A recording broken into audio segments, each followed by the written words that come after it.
Welcome to the Prime for ADHD podcast. I'm your host, Andrea Toole, ADHD coach and educator for women with ADHD who look like they've got it together, but feel like they're falling apart. Inside this podcast, I'm sharing all my best, simple, brain-friendly strategies and insights that have helped women, especially those in midlife, better understand the way their ADHD exists in this stage of life so they can get their shit together or keep it together. Whether you're a woman with ADHD or care about one, you'll walk away with new insights. If you're a capable woman with ADHD who's done using ADHD as an excuse and done living with how hard it feels, you're in the right place. Get ready for a new kind of existence.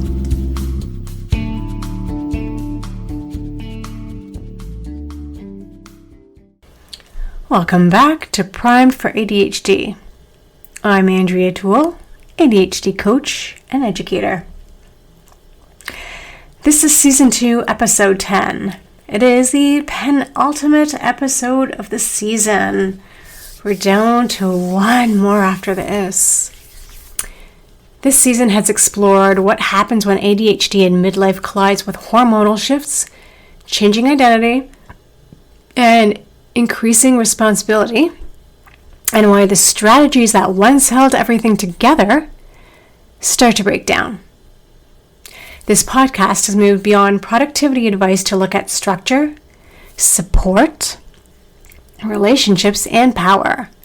So you can understand what's changing and respond without defaulting to overwork or self-blame. But this episode is different. I turned 50 earlier this month, and instead of a teaching episode, I'm doing something I'm less comfortable with. Talking about myself and my ADHD story. Not the framework, not the research, where it started, what it looked like, and what I know now that I didn't know at 30 or even 40.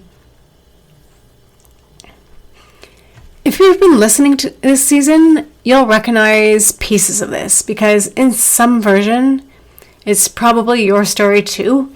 And also I've shared bits and pieces of this. You know those stories that families tell for years? The ones that not everyone remembers, but you remember remembering. They make the rounds. They're that story. The story that maybe your parents tell dates, you tell your friends, those sorts of things. Here's one for you. One early morning, I must have been somewhere between the ages of 3 and 5, I pulled down bowls and dried goods out of the kitchen cabinets and sat down on the floor. How I got to them, I'm not even sure. I probably stood up on something. I remember rice, and I remember later thinking I was in big trouble, and I remember the punchline to the story. Now, I could have asked my mom what she remembers about the incident before I scripted this episode, but honestly, it feels more fun not to. And I might be making stuff up here and not even realize it, but I remember the key points. The story we tell is that my mother walked into the kitchen, found a disaster, and asked what I was doing. What did I tell her? I told her I was baking a cake. And then the line that became family legend, and it just takes this one line to get us laughing, I added in a scary little voice because I was sure I was in for a spanking. I said, "But I didn't touch the mozzarella." As if that was the part that needed clarifying. I thought I'd get in trouble for using the cheese, and so I didn't use it. It makes complete sense, right? I vaguely remember that years later, my mom told me that it was one of those parenting moments of being angry and amused at the same time. And of course, we still talk about it, so clearly it was an amusing story. my parents tell the story, or my family tells the story as evidence of how mischievous I was, the troublemaker that I was. And, looking back, I think my mozzarella line might have been innate rejection-sensitive dysphoria. Not a learned ADHD nervous system reaction, but a trait that comes from being sensitive and curious at a young age, because being mischievous is a form of being curious. It's just how you label it. And I think the story demonstrates the earliest evidence of how my brain works.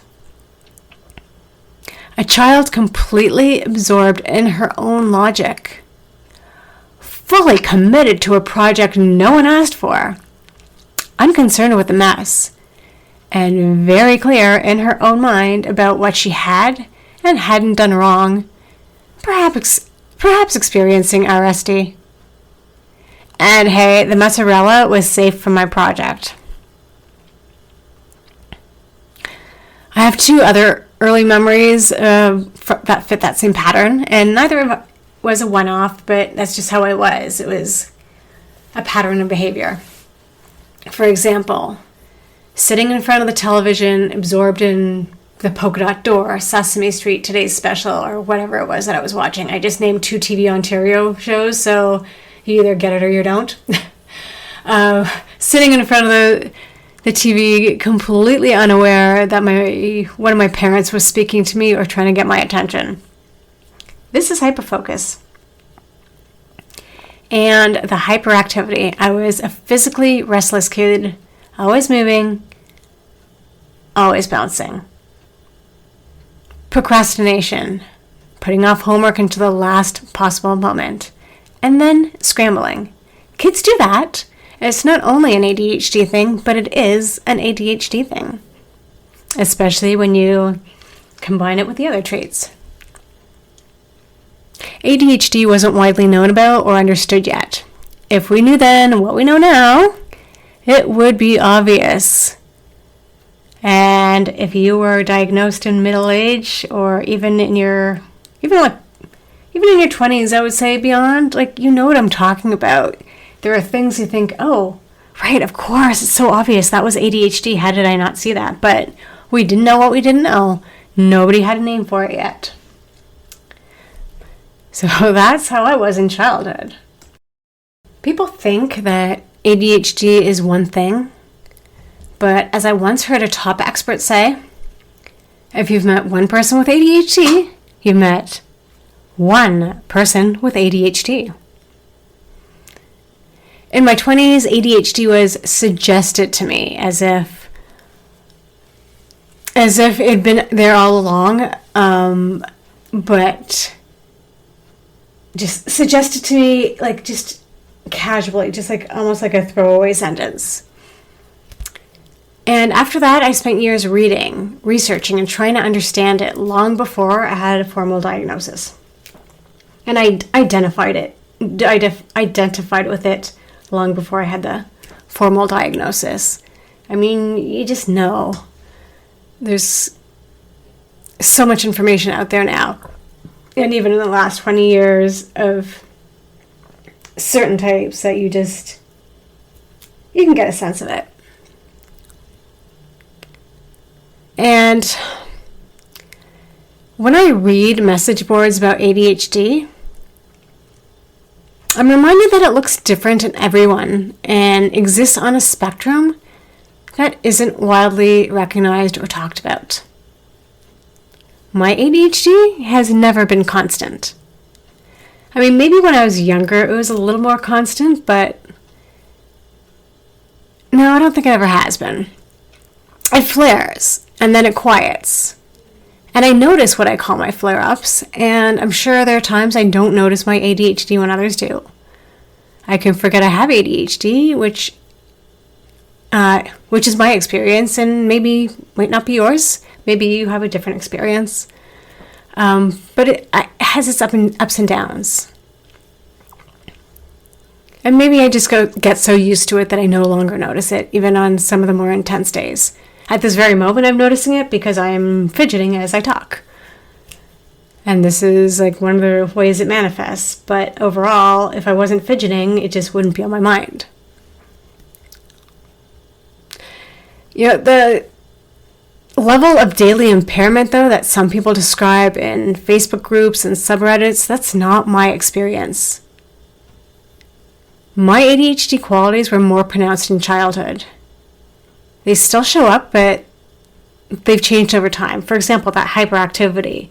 The fidgeting I'm doing now, that's a form of hyperactivity, but I'm not bouncy anymore. My hyperactivity is more mental than physical these days. And some days are harder than others. It ebbs, it flows. And that's what I mean by flare-ups. Like all of this that I've been talking about for the last few moments is the flare-ups. The ups and the downs, the more intense days, the less intense days. The days that I don't notice it at all versus the days it's evident. Our environment, our lifestyle, and our habits have a huge effect on ADHD. In 2017, I was in a toxic work situation. I hadn't taken care of myself properly in the months before it. And then once I was in that crushing role, I didn't have the energy for self-care either. It became a cycle, and eventually, a cautionary tale. And that's actually how I conceived my signature ADHD management framework, the primed framework. It came to me after a severe flare-up, after years of relative quiet. My ADHD traits were probably there, but I didn't notice them. My quality of life didn't suffer.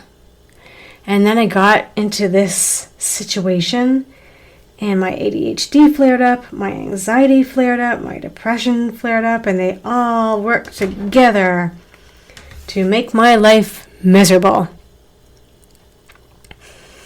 And so I sat down and I looked at what was different between the quiet periods and the hell that I was experiencing. And the answer became the framework. The discomfort clarified it. And what it came down to was exercise, healthy eating, drinking enough water, taking my supplements, buying my supplements to take them, mental states such as meditation and stress management, my environment, my rest. And so because I wanted an acronym that was easy to remember and understand, all of that, the exercise, the healthy eating, the mental state, the environment, etc., that became primed. Physical activity, the P, routine, the R, intake, the I, mental state, the M, environment, and downtime, PRIMED. And so that became the basis of what I coached and taught. Right. That became the basis of what I taught. I promise I speak good English. So fast forward a few years. And we're fast forwarding up to the last couple years here. Because I want to tell you, 49 was harder on me than 50, or at least turning 49 was harder than turning 50. With 49, it was the unmet expectations, the dreams not achieved, I thought that by the time I was 49, I'd statements. By the time I was in the last year of my 40s, I thought statements. But in the months leading up to my 50th birthday, the number didn't feel true. It was like I was lying to myself about my age. I didn't and don't feel 50 or even 49. I felt and still feel younger. But when I thought about 50, what made it different than 49 is it wasn't the last year of my 40s. It was going into my 50s. Going into my 50s, I appreciated the wisdom, experience, and perspective I've gained. For a few years now, I've been using the phrase midlife awakening. A midlife awakening is about self-discovery in midlife. It's about noticing patterns and trying to break them. It's about noticing the stories I tell myself as self-protection or fear, and then acknowledging that they're not true until they're confirmed true.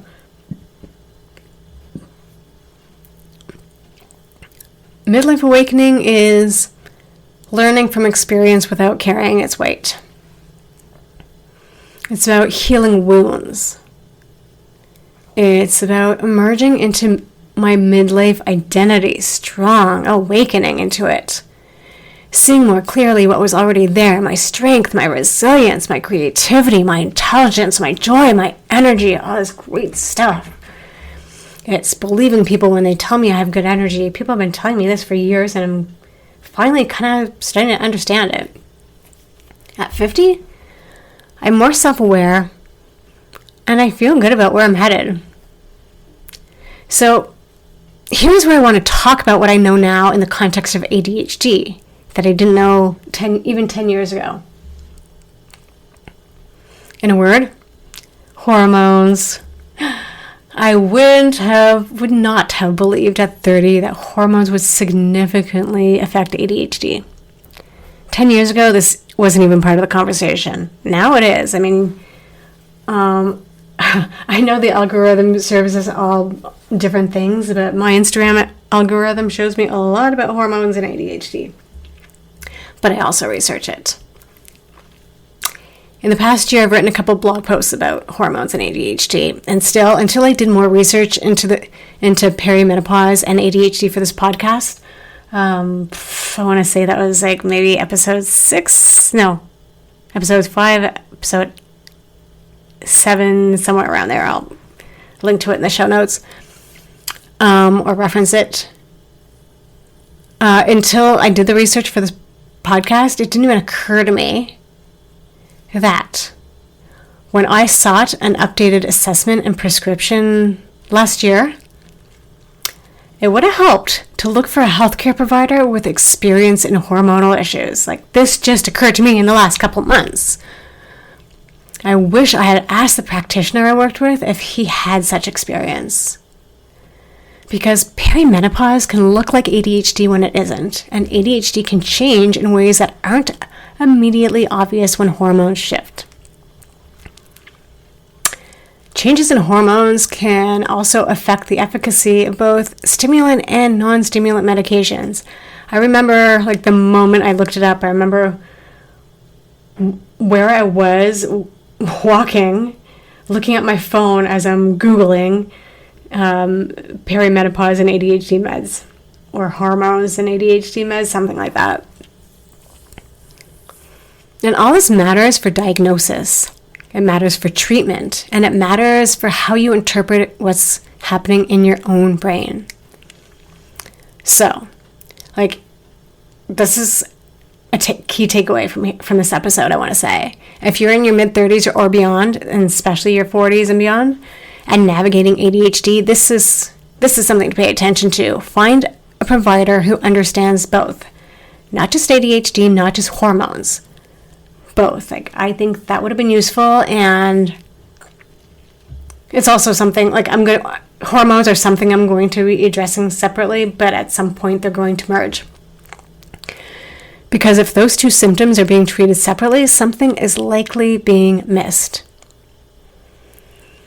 I built a framework and a coaching practice out of understanding my own brain, and at 50 I'm still learning things about it.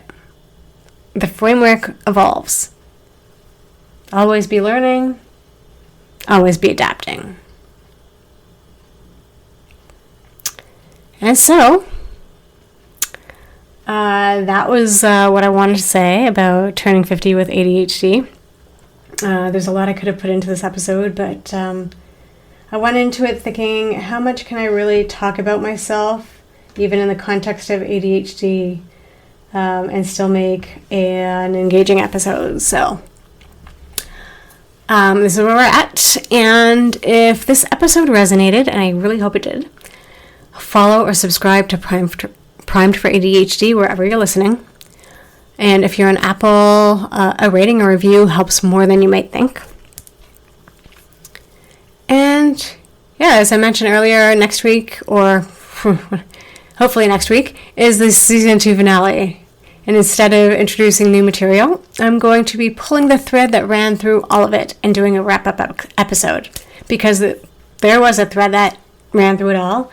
I did have a podcast episode plan before I went into the season. And then a few episodes in, I modified it. And it had an overarching theme. And I think it would be really useful to go over all of that. So yeah, I hope you stick around for that and stick around for season 3. I don't know when that's going to be released or how, but I will figure it out. Right, if you have feedback on this episode and you want updates on the podcast or anything else, visit my website. The URL is in the show notes, AndreaToolCoach.com. Get on my mailing list, especially if I'm going to be changing anything in terms of platform. I don't know how it's going to work. So anyway, yeah, it would be great if you subscribe to my newsletter for updates, questions, comments. You can contact me via my website, via LinkedIn. If you know me in person, you can always reach out. And I will leave it there. Thanks for listening. As always, you've got this, and I've got you.